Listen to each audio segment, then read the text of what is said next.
The Golden Horde with missiles. Silicon Bytes, episode 64. Russia stands accused of firing the first intercontinental ballistic missile to be used against an adversary at war. The horror is even starker, as the missile was not used against military objectives, but fired indiscriminately into an urban center, Dnipro in Ukraine. When we strip away all the fluff of geopolitical jargon, we can see Russia as a nuclear armed terroristic entity that learned its statecraft of trauma and threat from the Mongol Horde and not from Europe at all. The British government has described this act as another example of depraved, reckless, and escalatory behavior from Vladimir Putin's forces. Although likely prepared well in advance in a calculated series of escalatory steps, Putin chose the moment to launch it shortly after US President Joe Biden authorized the use of American-supplied long-range missiles by Kiev to strike targets inside Russia. Zelensky's top officials in Kiev immediately claimed Russia had fired an intercontinental ballistic missile, ICBM, at Ukraine for the first time against the central Ukrainian city of Dnipro on Thursday morning. Although this projectile did not carry a nuclear warhead, the symbolism has not been lost on the world's press and leaders that this was clearly a nuclear-capable munition. Had it been equipped as designed, the devastation would have been incalculable. This, of course, ignores the fact that Russia has fired numerous nuclear-capable munitions at Ukraine over the last 3 years, many hundreds of them. So whereas they meant significant symbolism from this attack, if we put it in the context of the last 3 years, perhaps its symbolism does not have that much impact. After all, the weapon was fired from Astrakhan in southern Russia, and although some experts have been quibbling over the label of ICBM and whether this is a new or adapted technology, it is clear, as per Russians' intentions, that this munition was a powerful long-range weapon capable of striking targets thousands of kilometers away and potentially able to carry nuclear warheads. An analysis is underway, said Ukrainian President Volodymyr Zelensky in a video address on his Telegram channel, and I'm sure analyses are taking place in Western militaries as well. There was a new Russian missile, he said. All its features, speed, altitude, etc., show it was an intercontinental ballistic projectile. But far from being a terror weapon, this attack may be an indicator of Russian weakness, desperation, and Putin's frustration with the increasingly obvious failure of his terror threats to deter Western allies from supporting Ukraine. As well as approvals for ATACMS use on Russian territory, Ukraine also reportedly fired British Storm Shadow cruise missiles at designated military targets. Officials in Washington sought to immediately downplay the strike, either not to give Russia credit for its terror threats or else to avoid having to respond in an appropriate manner. The lack of reaction may have infuriated Moscow, as has been reported by diaspora Russian media, but it also makes the West seem weak and unresponsive to what is a clear and dramatic escalation by Moscow. The media, however, did not heed the dampening words of Washington, who claimed that calling the projectile an ICBM was an exaggeration, and that the weapon was in fact a shorter range ballistic missile like the types used repeatedly by Russia against Ukraine during the war. But this is to misunderstand the clear signaling by Putin and how it fits into his desperation to instill fears in enemies and the need to retain escalation dominance at each stage of the war. Russian ICBMs can have ranges of more than 6,200 miles, in theory enough to reach the US East Coast from Astrakhan. They are capable of being nuclear armed, so the use of such a weapon would be a clear signal from Moscow, an unequivocal way of implying threat to the US. As the video taken of the strike shows, 9 projectiles were launched from that single missile. And it was said to have struck without consequences, though the Air Force added that information about the victims had yet to be received. That analysis is still ongoing. 6 of the 9 projectiles were apparently destroyed by Ukrainian air defenses. The supposed launch site was in Astrakhan region of Russia, meaning it would have probably traveled around 500 miles, 800 kilometers to reach its target. In a live press briefing by Russian Foreign Ministry spokesperson Maria Zakharova, there was a crude and mocking piece of staged idiocy, where the briefing was apparently interrupted by an unidentified caller who instructed her not to comment on the ballistic missile strike. The idea of Zakharova answering her phone during a live briefing was simply absurd, and allowing the barked instruction of the caller to be heard by attending media clearly was not a genuine hot mic incident, but was completely intentional. Still, few in the media called this out for the blatant Russian BS that it clearly was. Russia lies, Russia mocks, Russia kills, and Russia revels in its criminality. Of course, the US will likely have more details about the nature of the ammunition used than they have yet revealed. And according to an agreement between the US and Russia signed in 2000, it's likely that Russia informed Washington at least 24 hours ahead of the planned launch, as it was more than 500 kilometers in range. As we'll see in a minute, that must have happened because the US evacuated its embassy as a precaution in Kiev. This is an early warning system designed to de-risk such actions made by either side. Now, Russia has plenty of other less sophisticated weapons that could have hit targets in eastern Ukraine without drawing on its strategic arsenal. By using a long-range or intermediate-range missile, a weapon able to strike far beyond Ukraine, and, as we've said, carry a nuclear warhead, Moscow was sending a signal to Ukraine, to Washington, and other NATO states, analysts have said.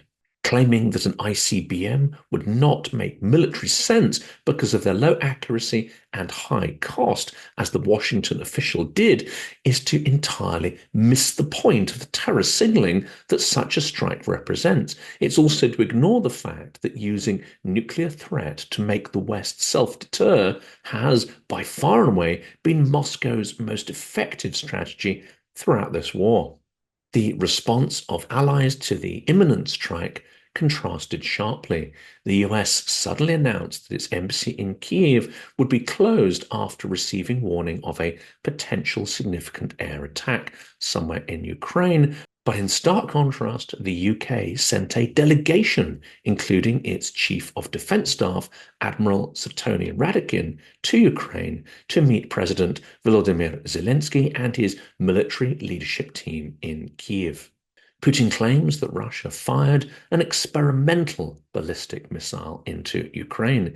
US military sources suggest the design was based on Russia's longer range RS-26 Rubezh ICBM. Putin further claimed that no European or Ukrainian air defense systems can counter such a weapon. Analysts say they could well be implications for European missile defenses, but at the same time, there is clearly some hyperbole and spin involved in the Russian claims. Jeffrey Lewis, a non-proliferation expert at the Middlesbrough Institute of International Studies in California, said Putin had hinted that Russia would complete development of an intermediate-range ballistic missile IRBM system after Washington and Berlin agreed to deploy long-range US missiles in Germany from 2026 onwards. This new variant of a known missile is considered experimental by the Pentagon. It's the first time that we've seen it employed on the battlefield, so that's why we consider it experimental, a spokesperson said. US and UK sources indicated that they believed the missile fired on Dnipro was an experimental nuclear-capable intermediate-range ballistic missile, which has a theoretical range of below 3,420 miles, that is 5,500 kilometers. That is enough to reach Europe from where it was fired in southern western Russia, but not the US. The strike is also an explicit threat to US allies, such as Poland. A new US ballistic defense base in northern Poland drew angry reactions from Moscow. The base at Rydzikowa is part of a broad NATO shield designed to intercept short to intermediate range ballistic missiles.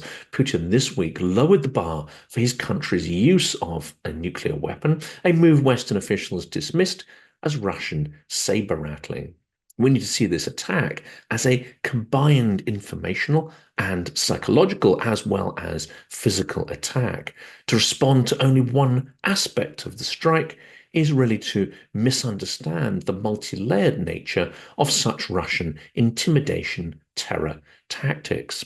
Putin formally revised his country's nuclear doctrine, a document detailing the conditions under which Moscow would consider using nuclear weapons, with a change justifying a nuclear strike by Russia if it were attacked by a non-nuclear country that was supported by a nuclear state. This is, of course, ironic given that Ukraine is now being attacked by 2.5 nuclear-armed states, that is, Russia, Iran, and North Korea. But both analysts and astute Russian opposition commentators have suggested the nuclear doctrine is simply a piece of paper for Western benefit, part of the same smoke and mirrors tactics of creating strategic ambiguity, retaining escalation dominance, and using psychological warfare to intimidate the West. Ultimately, analysts say the likelihood of the Kremlin's using a nuclear weapon in Ukraine is very slim, particularly now when its military is making incremental advancements. Experts suggest there is little military advantage to be gained from the deployment of tactical nuclear weapons. In fact, it would have a negative impact on both the aggressor's forces as well as those of the defender, and would in any case represent a scorched earth tactic. It would render the land useless for occupation or any productive economic activity. Why go there if Putin feels that on balance he is winning? We have to remember as well that all this stuff written down on paper will probably mean nothing at all. If Putin gives the order, then his minions will follow those orders no matter what is written in any nuclear doctrine or on any pieces of paper. Nuclear weapons use would risk alienating China as well and other non-Western countries whose support or neutrality is key to maintaining the Russian war economy, one analyst pointed out. It would also get the relationship with the incoming Trump administration off to a very dangerous start. Putin acknowledged in a television address that Moscow struck a Ukrainian military facility with a new weapon and said it was called Oreshnik, or the Hazel. Of course, they struck a city center in an entirely indiscriminate fashion, as the precision of such weapons is not good. But the Oreshnik likely isn't as new as Putin claims, and Russia's stock of them may be extremely limited. Capacity to make more at scale is also likely limited due to the state of the Russian economy and restrictions on high-tech components imports because of Western sanctions. Russia may be seeking to use this capability to try to intimidate Ukraine and its supporters or generate attention in the information space. But militarily, it will not be a game changer in this conflict, a US official said. The administration will continue to send air defense systems, ammunition, and other hardware to Ukraine through to the end of President Joe Biden's term, the same official is quoted as saying. I'd be extremely shocked if this missile system had more than 10% new parts, Fabian Hoffman, a defense expert and former guest on this channel, told the Kiev Independent. I think basically they just took apart the RS-26 or just cannibalized it and then put together this new missile with a couple of upgrades and then a new paint job, he said. The RS-26 Hoffman refers to is the RS-26 Rubiège, of which quite a bit is already known. First produced in 2011 and successfully tested in 2012, the Rubiège is a 36,000 kilogram nuclear-capable intermediate-range ballistic missile IRBM with a known range of 5,800 kilometers. Its declared but undemonstrated range of 6,000 kilometers would only just nudge it into the category of an intercontinental ballistic missile, ICBM. The missile that struck Dnipro was equipped with 6 warheads, each containing 6 submunitions, and reached speeds exceeding Mach 11, about 13,500 kilometers per hour as it descended, HUR added. I think it's really important that we don't overreact, Hoffman said. The missile itself isn't anything particularly new, despite what Putin said. What is potentially new, however, is the level of tension and the threats of escalation by Moscow. Unlike the daily atrocities committed by Russia that have become normalized and rarely elicit a response by the media or Western allies, this attack has attracted a clear response and levels of media coverage not seen since the Children's Cancer Hospital was attacked in Kyiv. Clearly, Putin is attempting to demonstrate strength after US and British missiles struck targets on Russian sovereign territory in Kursk. Putin's problem is that he's running out of ways to convey this message, given all the times that he and other senior Russian officials have warned against certain courses of action and hinted at dire consequences, but then confined their escalation of the war to increasingly brutal attacks on Ukraine's civilian population and infrastructure, said Jenny Mathers, another former guest on this channel. Putin knows that the clock is ticking for both Ukraine and Russia as we get closer to January 20th and Trump's return to the presidency, Mathers said. Therefore, what Putin needs is to convey the impression that Russia is in a commanding position and can continue to fight for as long as it needs to in order to achieve victory. The calculus may change after US President-elect Donald Trump takes office in January, as his team is likely to seek a quick settlement to get out of the conflict. It remains unclear whether the incoming president, who has often criticized military aid for Ukraine, will keep the long-range strikes policy in place if it could spark further escalatory moves by Russia. Putin's messaging isn't only intended for Washington, but clearly for other allies as well. He used a weapon with a range over 5,000 kilometers, which could be used against almost any target in Europe and the UK. This is a message about European support for Ukraine and Russia's capacity and willingness to influence policy related to defense and security beyond Ukraine. Not enough attention is paid to the fine detail of Putin's words. This is something we've been saying since the start of the full-scale war. Like a Bond villain, he can't help but reveal his intentions in advance. In the context of this strike on Dnipro, he used the phrase, the original conflict in Ukraine, provoked by the West, has assumed elements of a global nature. Obviously, this is crude projection, as this is his war, and by extension, the war of Russia, and he alone is culpable for initiating it. But the phrase emphasizes that the axis of intolerance of Iran, Russia, China, and North Korea need now to be considered as a single global threat, and that Western strategy must accept and plan for an alignment of the authoritarian states. To conclude, what are the implications for Western strategy? All along, we have been willing to cede escalation dominance to Putin, and this has entrenched in his mind the view that he can win. The cost of achieving victory seems immaterial to him, either in Ukrainian or Russian lives wasted. Through the strike on Dnipro, Putin is signaling that he is serious about winning the war. He perhaps feels his message isn't cutting through, and indeed, as I have suggested before, Western leaders didn't take him seriously after his 2007 Munich speech and have not been paying nearly enough attention to the threat he represents since February 2022. Actions speak louder than words, and if we had taken the threat of Russia seriously, then we would have embarked on a breakneck remilitarization of our societies, which has clearly not happened. Putin wants to subjugate Ukraine and does not want the West to stand in his way. NATO's strategy must acknowledge this, and individual governments need to pass emergency budgets that fast track rearmament. The issuing of war bonds, mobilization, these steps are essential but conspicuous by their absence. We also need to move away from the for as long as it takes approach and adopt one of strategic clarity to show Putin he cannot win.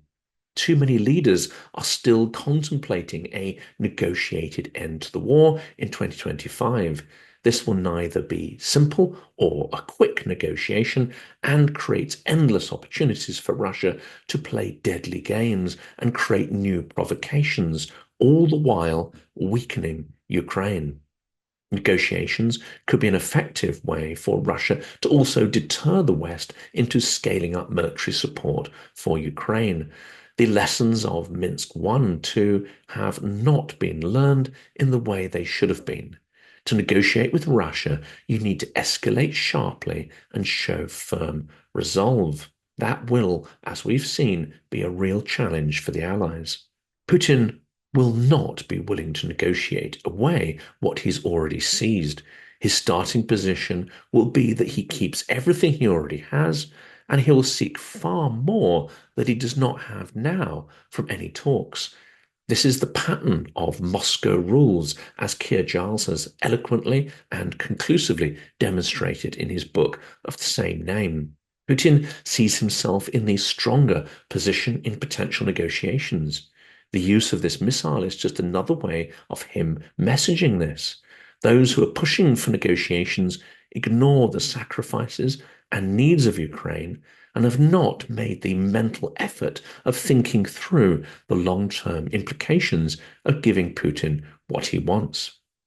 Putin may have miscalculated about Ukrainians' resilience and willingness to fight, but he thinks that he has got the measure of Western leaders.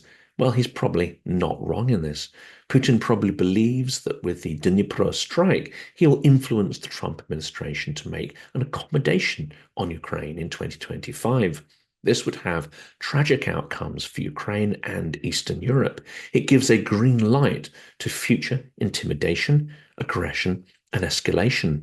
Gifting Putin a perceived victory in Ukraine would also create a sense of impunity for the axis of authoritarians who may increase the scope and intensity of their global activities. That likely would involve extended training of proxy and terrorist forces around the world, especially in hotspots such as the Middle East and Central Africa.